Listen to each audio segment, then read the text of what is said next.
एक बार की बात है, एक बहुत बड़ा नेता एक साधु के छोटे से आश्रम में गया, क्योंकि उसने बहुत सुना था उस साधु के बारे में और उसके मन में आया कि मैं एक बार जा करके देखता हूं कि लोग इतनी तारीफ क्यों करते हैं उसकी।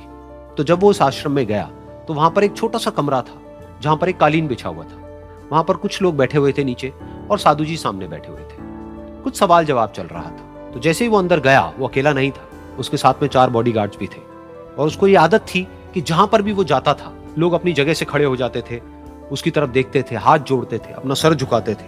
लेकिन यहां पर ऐसा कुछ भी नहीं हुआ। साधु ने उसकी तरफ देखा तक नहीं, क्योंकि वो साधु किसी के सवाल का जवाब दे रहे थे। लेकिन नेता को इस बात पे गुस्सा आ गया। नेता को लगा कि ये मेरी बेइज्जती है। तो उस नेता ने साधु की बात को बीच में ही काटते हुए थोड़ा गुस्से से कहा, मैं आपसे कुछ कहना चाहता हूं। साधु ने उसकी तरफ देखा और बोले, आप थोड़ी देर रुकिए, पहले मैं इनके सवाल का जवाब दे लूं, उसके बाद में मैं आपसे बात करूंगा। तब तक अगर आप चाहें तो आप बैठ सकते हैं। बस साधु का इतना कहने की देर थी। नेता का चेहरा गुस्से से लाल हो गया और फिर उसने अपना सारा गुस्सा उस साधु के ऊपर निकाल दिया। अभी तक वो नेता बहुत ही तमीज से बात कर रहा था, यानी कि आप कह करके बात कर रहा था। अब वो तू तड़ाक पे उतर आया। नेता ने उस साधु को कहा, तुझे पता भी है मैं कौन हूं और तू किससे बात कर रहा है? साधु ने उसकी तरफ देखा और कहा, मुझे इससे कोई फर्क नहीं पड़ता कि आप कौन हैं, लेकिन आप जो कोई भी हैं, अगर आप चाहते हैं कि मैं आपके सवाल का जवाब दूं या आपसे बात करूं तो आपको कुछ देर रुकना होगा। और साधु के ये कहते ही नेता गुस्से से पागल हो गया और वहीं सबके सामने चीखने चिल्लाने लग गया, अब मैं तुझे तेरी असली औकात दिखाऊंगा। तूने मुझसे पंगा लेकर के ठीक नहीं किया है। तुझे पता भी है मैं तेरे बारे में क्या सोचता हूं। साधु ने फिर से उसकी तरफ देखा और बड़े ही प्रेम से कहा कि मुझे इससे कोई फर्क नहीं पड़ता है कि आप मेरे बारे में क्या सोचते हैं। आप जो चाहे वो मेरे बारे में सोच सकते हैं। फिर उस नेता ने बोला कि तू चाहे सुनना चाहता है या नहीं, लेकिन मैं तुझे बताऊंगा यही सबके सामने कि मैं तेरे बारे में क्या सोचता हूं। तू एक बहुत ही घटिया इंसान है।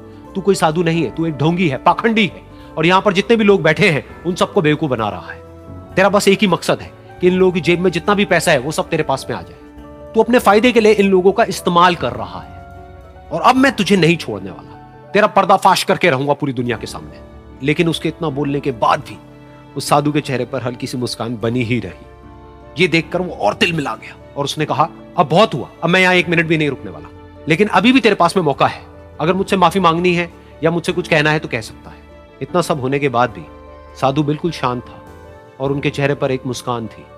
उन्होंने अपनी आंखें बंद कर ली। फिर साधु ने अपनी आंखें खोली, हाथ जोड़े और कहा कि मुझे आपसे कोई गिला शिकवा नहीं है।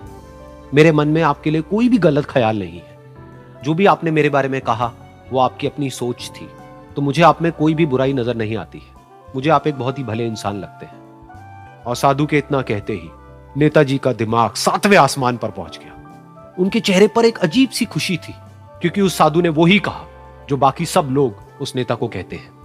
और वो खुशी खुशी उस आश्रम से अपने घर की तरफ चला गया और जा करके अपने पिताजी के साथ में बैठ गया। उसके पिताजी की आंखें बंद थी और वो ध्यान में थे। पूरी जिंदगी उन्होंने सिर्फ लोगों की सेवा करी और बदले में कुछ भी एक्सपेक्ट नहीं किया। तो थोड़ी देर बाद जब उन्होंने अपनी आंखें खोली और देखा अपने बेटे को अपने साथ बैठे हुए, तो उनके बेटे के चेहरे पर आज एक अजीब सी खुशी थी जो आज से पहले उन्होंने कभी नहीं देखी थी। फिर उसने एक एक करके सब कुछ बताया कि आज क्या हुआ, किस तरह से वो आश्रम गया, वहां पर क्या हुआ, उसने क्या कहा, उन्होंने क्या कहा।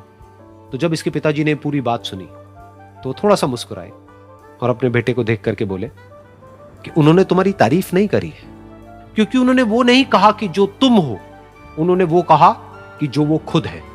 और तुमने जो भी कुछ उनको कहा वो नहीं कहा कि जो वो है, बल्कि तुमने वो कहा जो तुम खुद हो।